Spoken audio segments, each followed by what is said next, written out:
Bienvenue dans cette nouvelle vidéo. Aujourd'hui, on va parler de business model pour photographes. Donc, si tu es photographe amateur et que tu vis pas de la photo, c'est pas sûr que la vidéo t'intéresse. Mais bon, pourquoi pas, si tu comptes te lancer un jour, je pense que ça peut être pertinent d'avoir ces notions-là.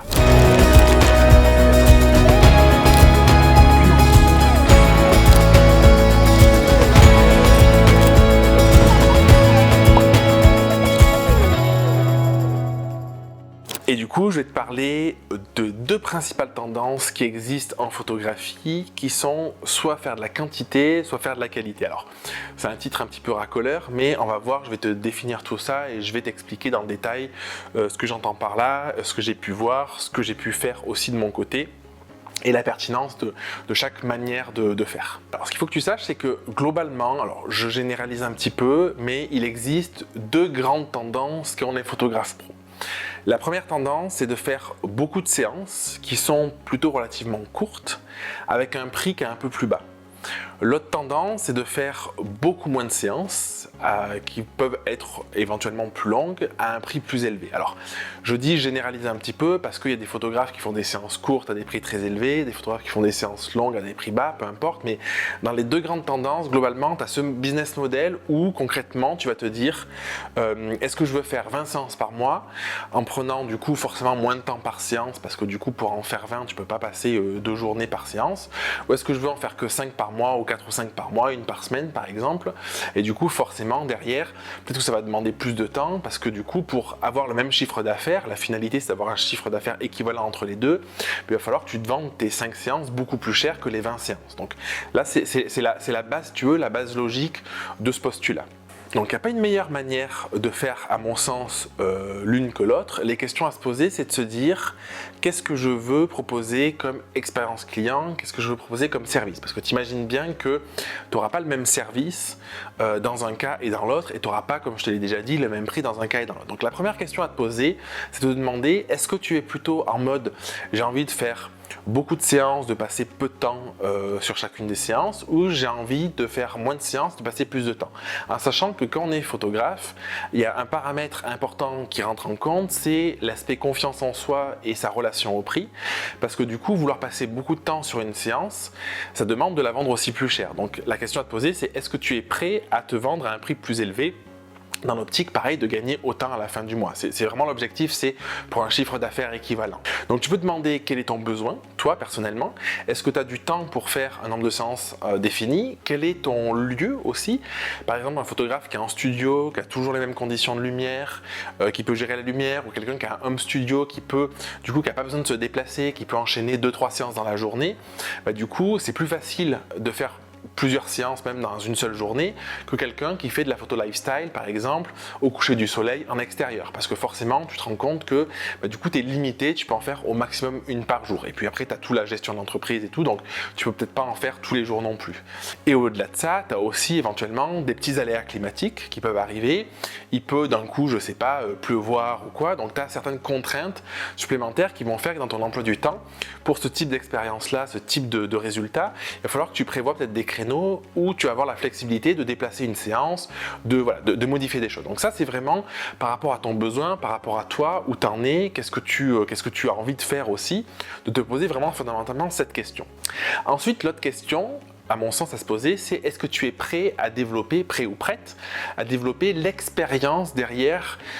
qui est sous-entendu par des séances qui sont plus longues, du coup à un prix plus élevé. Ça ne veut pas dire que pour des séances courtes, il n'y a pas d'expérience, l'expérience peut être absolument dingue aussi, mais dans le second cas, pour des prix plus élevés, l'expérience, j'ai envie de dire, elle est obligée d'être dingue. C'est-à-dire que dans le premier cas, l'expérience n'est pas forcément l'élément décisionnaire, bien que je t'invite vraiment à réfléchir sur l'expérience client, parce que ça te permet de vendre plus facilement, le bouche à oreille, il y a tout un tas de bénéfices derrière, mais si tu vends des séances, je ne sais pas, 800, 900 euros, 1000 euros, admettons que tu veuilles faire 5000 euros de chiffre d'affaires par mois et que tu vendes 5 séances, tu es obligé de vendre ta séance 1000 euros. Forcément, un prospect, un futur client, il va s'attendre à quelque chose d'incroyable, d'assez ouf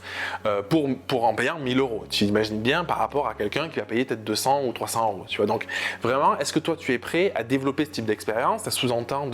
quelles sont les différentes étapes de ton workflow, ça sous-entend où tu fais ta séance, ça sous-entend tous les supports peut-être que tu mets à disposition. client, donc à réfléchir dans la globalité, le moment que tu fais vivre aussi, tout ce qu'il y a autour de ta séance, est-ce que tu es prêt à développer ça, à donner de la valeur à ça et du coup indirectement, encore une fois, comme je te le disais tout à l'heure, à te vendre au prix qui permet d'avoir ce type de résultat-là. Ou à l'inverse, peut-être que tu te dis aujourd'hui, j'ai envie de proposer une belle expérience, mais tu n'as pas envie de se passer ce temps-là, peut-être que ça te semble trop laborieux, ou peut-être que du coup, te vendre à un prix élevé, ça te paraît impossible. Et du coup, la question à te poser, c'est est-ce que finalement, plutôt que d'aller dans le mur et essayer de faire des trucs, des séances qui sont longues, avec plein d'expériences, tout ça, où j'arrive pas et je gagne pas ma vie, est-ce que tu pourrais pas regarder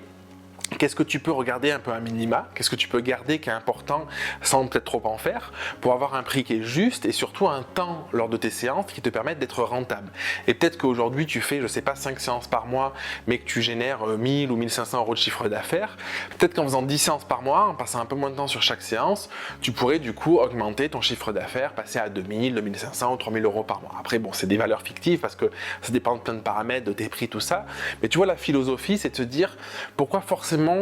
s'évertuer à faire des séances qui sont très longues, pourquoi forcément s'évertuer à faire des séances avec une expérience qui est très globale, qui peut aussi parfois être lourde pour les photographes, hein, avouons-le, au détriment peut-être de séances qui sont plus légères mais qui vont te permettre d'avoir un chiffre d'affaires derrière qui est peut-être plus conséquent et peut-être aussi moins de charge mentale. Ce que je veux te dire aussi aujourd'hui, c'est que finalement il n'y a pas de meilleure solution, c'est-à-dire que la meilleure solution c'est celle qui te correspond, celle qui te convient, celle qui est la plus adaptée à ta situation. Peut-être que tu peux aujourd'hui démarrer avec une offre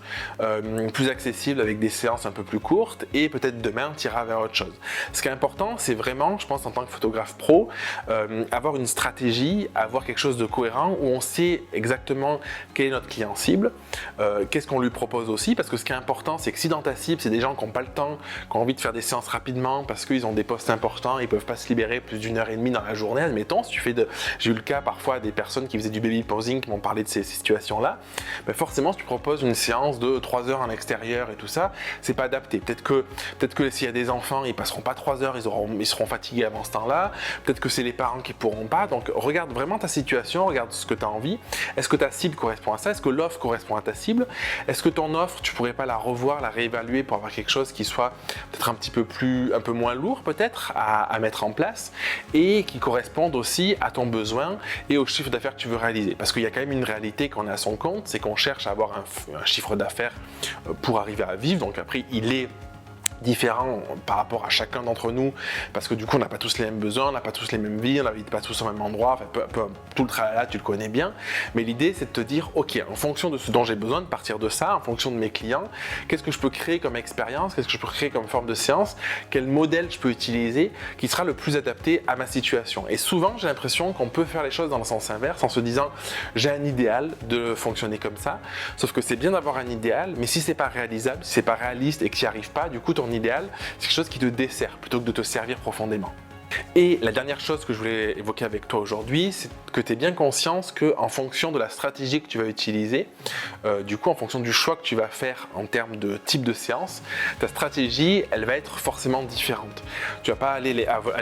parler aux mêmes personnes, tu vas pas aller toucher les mêmes types de clients, tu vas pas proposer la même offre, donc essaye de prendre du recul de manière globale, essaye de voir de manière stratégique ce combo entre ce que tes clients ont besoin, ce que toi tu veux proposer et ce qui est bon, ce qui est bénéfique pour ton entreprise. Si tu veux aller plus loin, sache que je propose des sessions de coaching, donc si tu as envie qu'on discute de ça, tu peux regarder en description. Sinon, j'espère que ça t'aura fait réfléchir, que tu vas beaucoup plus clair sur ta situation, sur ce que tu peux proposer, comment tu peux construire tes offres. Je te dis à la semaine prochaine pour une prochaine vidéo.